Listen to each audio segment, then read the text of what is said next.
Hey there, this is Clay with modernlove.life, and this is the Relationship Inner Game Experience. This week in the Relationship Inner Game Experience, we're going to be talking about when a guy never texts you first, but he always responds when you text him first, okay? And this is mostly directed at women, but men experience this too. But I just, through my work, I've noticed that really, by far and large, mostly it's women that are asking about this and wanting to know why the other person never texts them first, but will respond if they text them, okay? And I believe that is primarily because women are accustomed to letting the man take the lead, and so it's kind of disturbing for a lot of women when he's not taking the lead. But it also does happen between men and women the other way around as well too. So let's go ahead and get into this. There's a couple different things that could be happening when he's not texting you first, okay? Number one is, in all honesty, he might just not be interested in you. You know, he's not seriously interested in dating you or something like that. And, you know, he might actually be out there pursuing other women, and he just kind of likes hearing from you from time to time because it kind of boosts up his self-esteem, and he thinks, yeah, I'm like really hot because, you know, there's this girl who keeps texting me, and it's boosting up his self-esteem so he can go out there and approach other women and go after other women and all of that stuff. It's unfortunate, but it's true. You know, it's not outside the realm of possibility that that could be the case. The other thing that might be happening, thing number two, is that he could just be a shy person, right? He could just be very shy. He doesn't feel comfortable initiating things and taking the lead, and or maybe he even would want to do that, but he's just kind of worried that he's going to screw it up. You know, he's not very certain that you like him, and because he's not certain, he's putting off texting you. He's putting off texting you because he's like, well, you know, what do I do if she doesn't like me? I have to think up the perfect text message. I have to come up with the right thing to say. I have to make sure I've got my plan figured out. I have to make sure I've got the right date figured out. I have to make sure I know how to talk to her so I come across as charming and charismatic and all that stuff. So that could be happening. He's just kind of procrastinating a little bit because he thinks he needs to prepare more.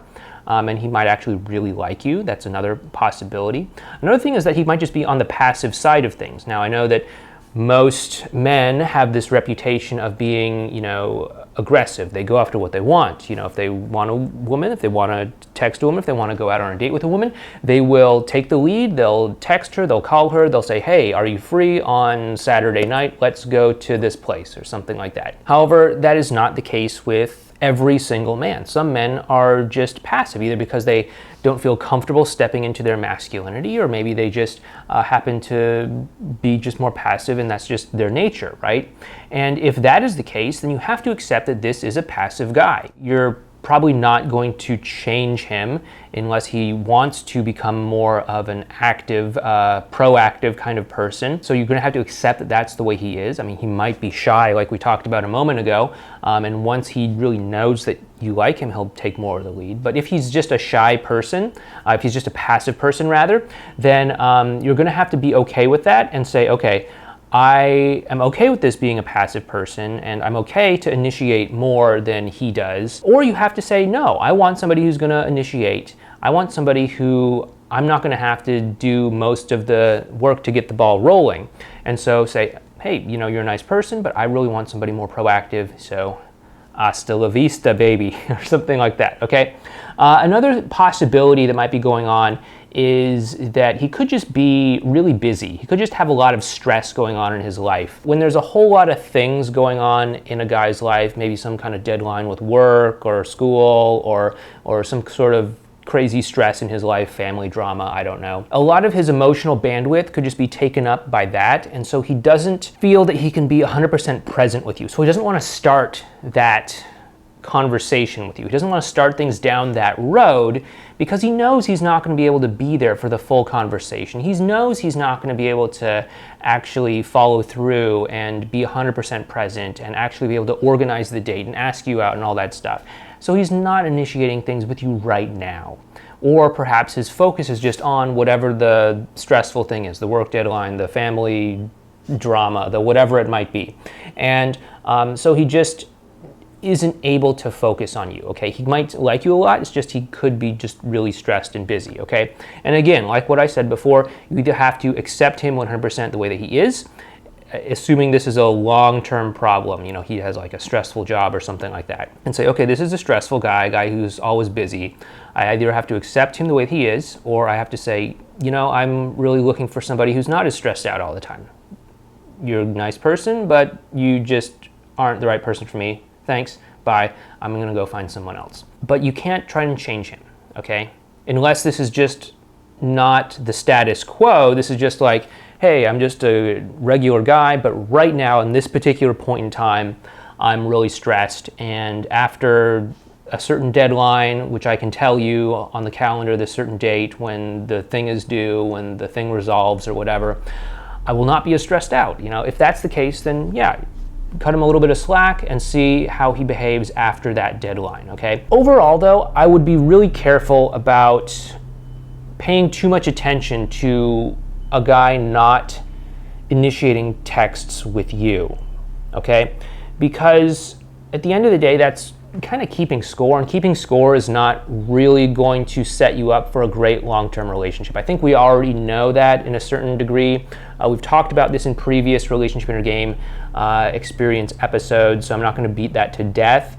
You can go back and listen to that one. I'll probably link to it down below in the description for this relationship in a game experience if you're watching this over on our website. But really just focus on making sure that the two of you are having a high quality emotional connection.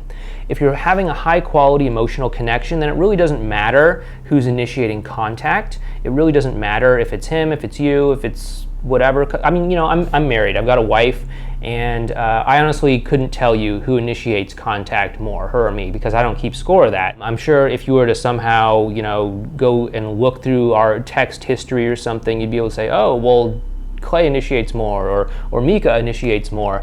But it's just not something that either one of us really pays attention to, because we focus more on the quality of the connection between us rather than who's initiating contact. And if you find yourself focusing on who's initiating contact more, and you're really focusing on that and worrying about that, then it probably means that the emotional connection isn't that strong, and I would focus on that first and foremost, okay? So with that being said, let's go ahead and get to our Q&A for this week. Again, this is from members of the Modern Love Association. They can go ahead and submit questions on a weekly basis, and we go ahead and answer 5 of them each week. So let's go ahead and see what questions have been submitted this week. Our first question is from LV. LV writes in and says, "Hi Clay. My question concerns the progress from phase to phase. It seems like my ex and I keep riding the dragon. Well, we have a great time when we meet up, and we are connecting and bonding emotionally, but then she pulls back afterwards, and I then give her space to reinitiate things after a while.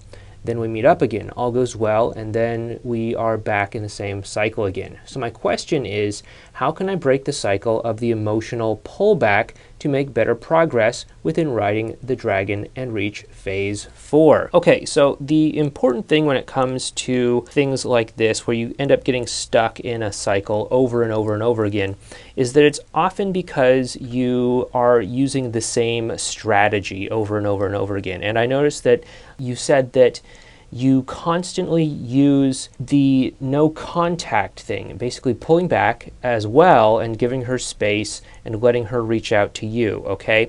So as long as you continuously have the same approach, such as giving her space, such as doing no contact or something like that, you're going to continue to have a hard time. You're going to continue to get the same results. And this is something that I've seen over and over and over again, is that people will think that they only have one tool available to them, and typically that's no contact. You know, whenever something goes weird with your ex, you do no contact. Whenever you have a hard time getting through to your ex, you do no contact. Whenever there's a poor experience, you do no contact. Whenever your ex has an emotional pullback, you do no contact, right? And sure, there are times and places for cutting contact with your ex, But if no contact is your only tool, then you're going to have a very, very, very hard time. That's why we give you a whole array of tools through the advanced relational skills. We give you an array of tools that allow you to feel into what your ex is experiencing, to ask them questions like, hey, was there something that happened that's causing you to be silent right now? Or I thought that we had a really good time on this date that we went on this, maybe you don't call it a date, but on this meetup that we had. Was I wrong? Did you experience that differently? Or something like that. And so as long as you continue to use the advanced relational skills and you don't just rely on a single strategy like no contact, then you'll be able to get past this roadblock. Okay, so LV, I hope this helps you out, and please keep us updated on how things go moving forward from here. Okay, our next question is from Claire. Claire says, hi Clay. My ex told me 3 weeks ago that she is completely over me and doesn't see us ever getting back together. She said that she wants to be friends. Her outlook on relationships appeared to have changed a lot since the breakup. She said she doesn't believe in soulmates anymore and doesn't want to date anyone seriously. I've been working on moving on, and she's started dating someone else, which, despite what said, seems to be on track to something serious. I don't think that it's a rebound because we broke up like 3 months ago, and she said that she's completely over me. Well, I'm not thrilled about it. I know that I can't do anything about it. Just so you know, time has nothing to do with determining whether something is a rebound relationship or not, and your ex saying that they're completely over you has nothing to do with them actually being completely over with you. They might still be very much caught up in you. But anyway, you continue. I've taken up new activities and have been focusing on my other friendships. She's still friendly with me and she still cares about me. She asks me for help on homework, asks me how I'm doing, and invites me to hang out with her with other people there. When we hang out, we laugh and tease each other, and it just feels very natural. After I leave, she usually texts me later to ask about something or invite me somewhere later on. She said she doesn't want a relationship but is dating this other girl. I'm confused by these mixed messages. I'm not going to sit around waiting for her. However, is staying friends with her, having emotional connections with her, is that okay if I want to remain open to the possibility of getting back together in the future? Or should I make some kind of move so that she knows that I still have feelings for her so that I am not cemented as a friend? I just don't know how to keep moving forward or getting back together when she seems so comfortable being just friends. You need to understand is that your ex will never see you as completely a platonic friend.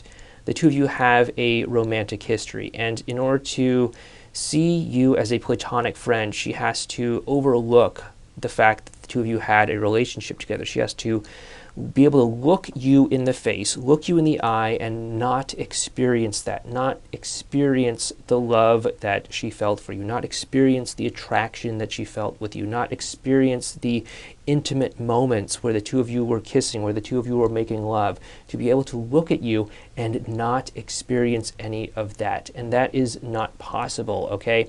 That is just not possible for people to do that. Whenever you have a romantic relationship with somebody, you will always look at that person through a romantic lens. The attraction may, however, be blocked by bad feelings, baggage, history, and all of that stuff.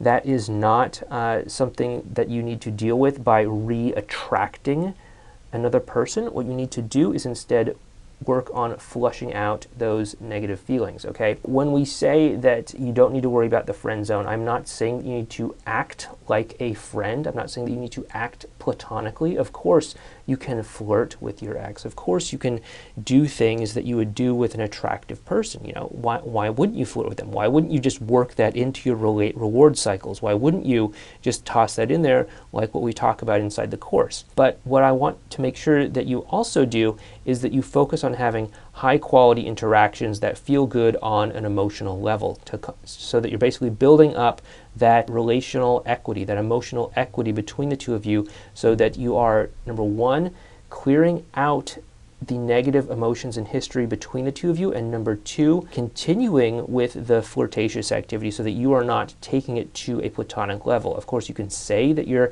just being friends so that your ex doesn't feel, the pressure to define what the two of you are, and so that you have the space to actually build up that connection. That's absolutely fine. I wouldn't worry about your ex dating someone else. I wouldn't worry about your ex, saying that they're not ready for a relationship and then, saying that they just want to casually date someone and then going out on dates with that person. I don't see there's any mixed message in there. Your ex says that they don't want something serious and they're casually dating somebody. I'm not seeing a mixed message in there myself.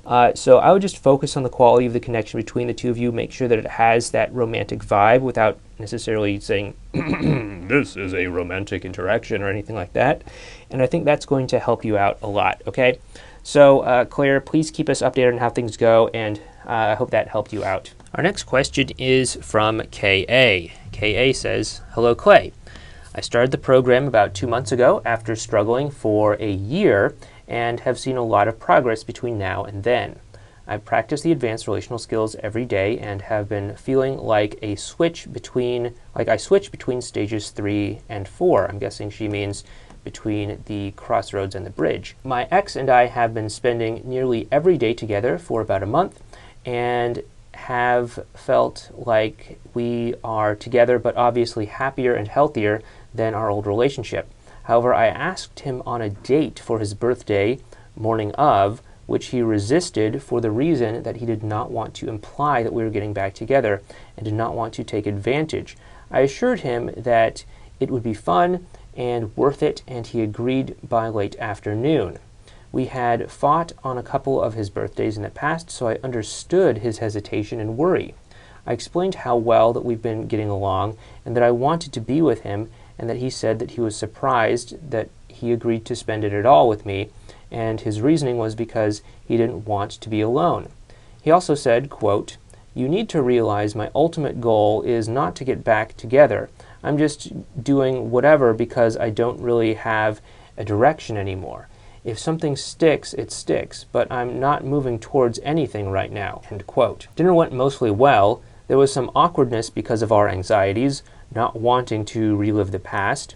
He's not and has not been in a rebound relationship, just been on some dates and seen some people casually over the past 6 months. But I am now hitting a wall with his response.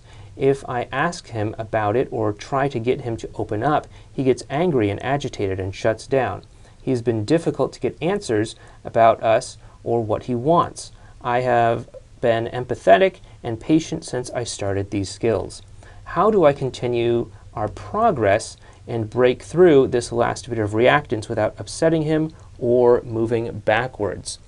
Okay, so his response, which was that he doesn't have anything that he's moving towards right now, it really implies that he is not at a place where he's ready to commit to a relationship, where he's ready to get anything solid down in there, okay? And it sounds like you were maybe trying to go for like the commitment collaboration conversation or something like that in that moment, which would imply that you thought that he was at new beginnings, and clearly he's not at new beginnings.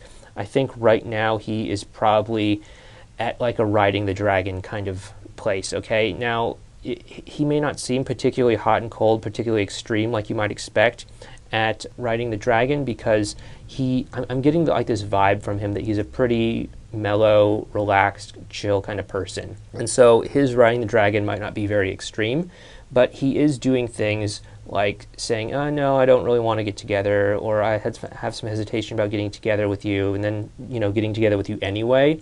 So I think that might be where he's at. So what you need to do is focus on continually building the quality connections that you're having, okay?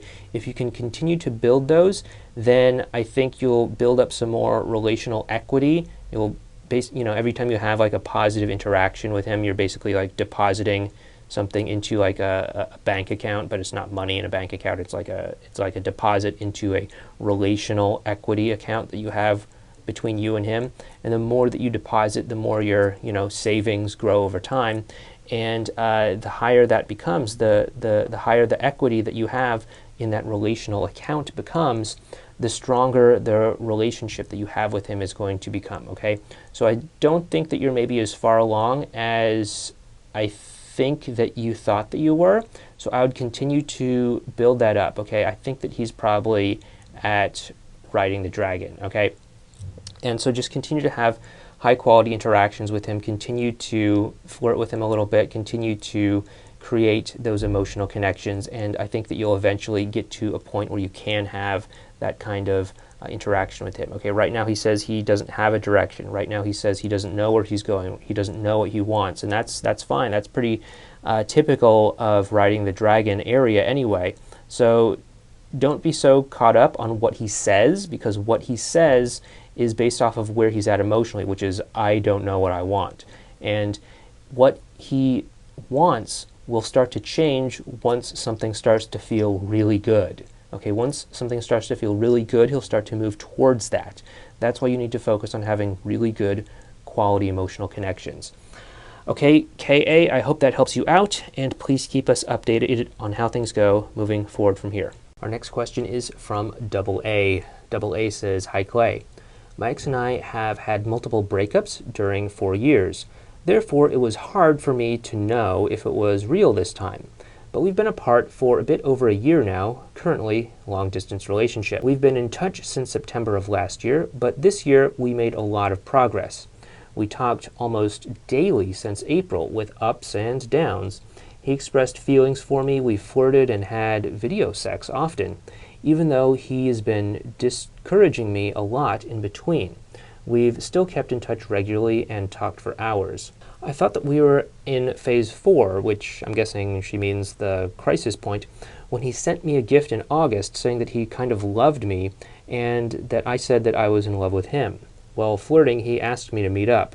2 weeks later, he told me that he wasn't ready to meet for a relationship and we had to cut contact because he is not well and going on a different path. Although later he said that he didn't want to cut contact, but doesn't want to flirt anymore because it's something one should do in person. He suffers from depression and anxiety and therefore has some mood swings. He's started to get better, and 2 weeks ago he moved to another country for his career. The week before, he had thought about what we could have done differently in our relationship.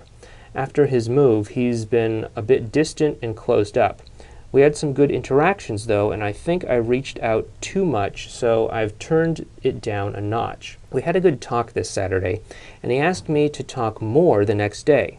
The following day he seemed annoyed, and we didn't have a positive interaction. He called me later and apologized, and we managed to have a quite rewarding interaction after all, sharing more personal things again. He said that he's stressed and has low capacity to talk to anyone, not just me. It's hard for me not to get affected by his words when he's so low.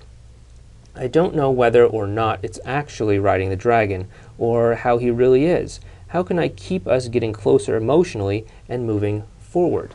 Okay, so I would probably guess that it is riding the dragon just because he is going through a lot of changes in his life. He's moving to another country, which probably involves a lot of logistical things, such as wrapping up all the loose ends in whatever country he lived in before, dealing with all of his belongings, packing up some of them, selling others, getting rid of the rest, and then of course moving to another country, getting set up there, handling all the logistical things, finding a place to live, unpacking, going out and buying things that he needs for the new place and all that stuff, not to mention the work and all that stuff. And if on top of that he has anxiety and depression, there's a lot for him to deal with right there. So given all of those shifts in his life, I would not be surprised if he is at riding the dragon, and I wouldn't be surprised if he is kind of putting the brakes on a lot of his personal relationships, not just with you, but with other people, as he goes through this transition, and as he goes through this transition towards getting his own footing in his new life.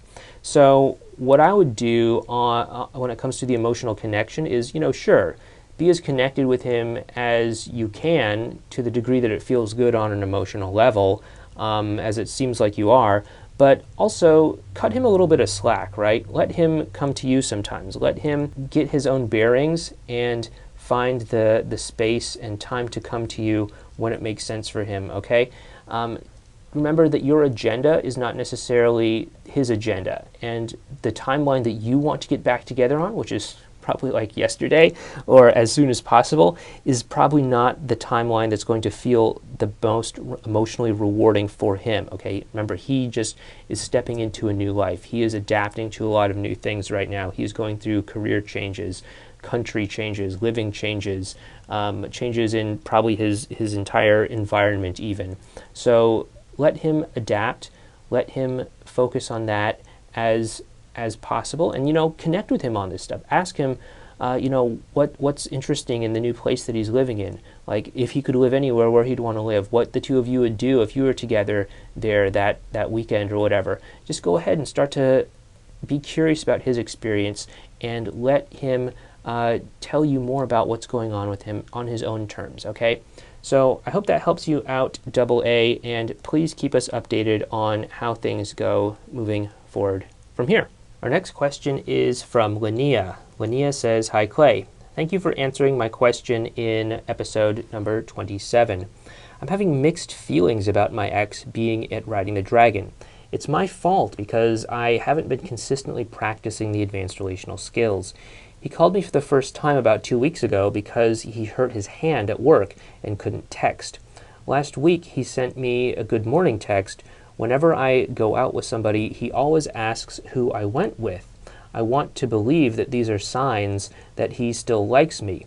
But just yesterday he asked me to come pick up my book at his house, and I couldn't because I didn't have enough money to call an Uber there. He didn't respond.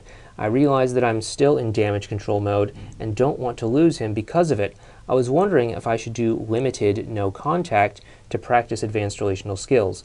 I might even need to see a professional, but I don't have the funds to do that yet.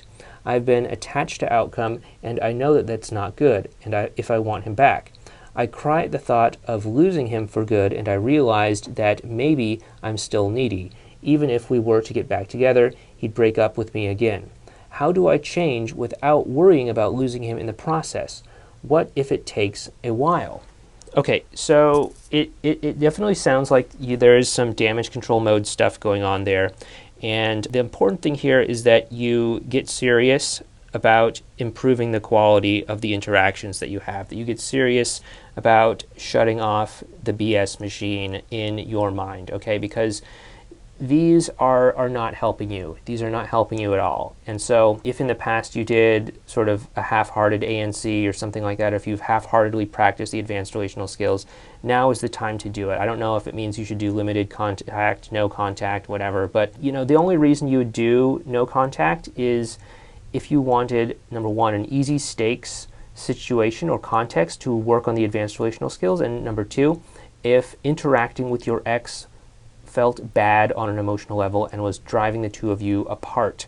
So if that's happening, then you need to contact your ex less, or even, you know, cut contact entirely until you can interact with your ex and have it feel good on an emotional level. And of course, practice the advanced relational skills every day on a daily basis.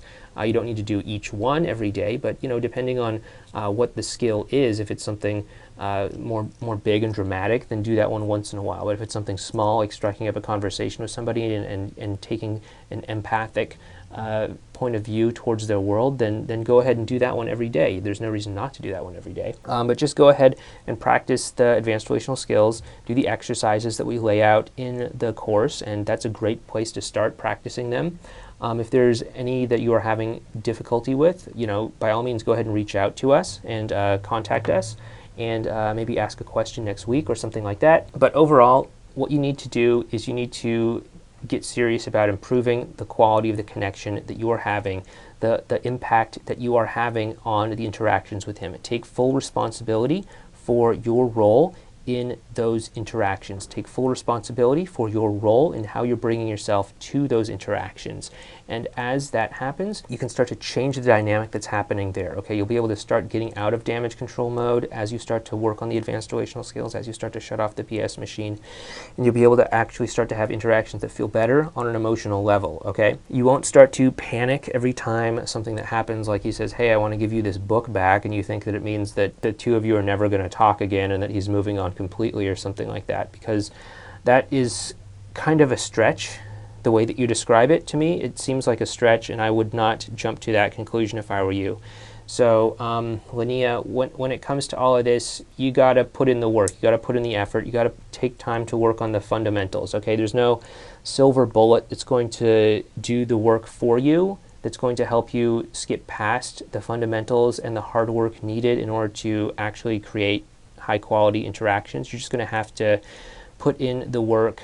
Take the time to learn the advanced relational skills. Take the time to get good at them. Take time to turn down the volume on your BS machine, and that's when you'll start to see some real progress, okay? So I hope this helps you out, and please keep us updated on how things go moving forward from here. Okay, and those have been our questions for this week. Once again, thank you so much for submitting those questions, everybody in the MLA. Once again, this has been Clay with modernlove.life. If you have liked this episode of the Relationship in Your Game Experience, please go ahead and like this on YouTube, subscribe on YouTube, leave a comment down below, subscribe on iTunes, or leave a review on iTunes, or head on over to modernlove.life and feel free to support us by signing up for a course that makes sense for what kind of outcome you want over there in your dating or relationship life. Anyway, this has been Clay, and I'll go ahead and talk to you next week. Take care.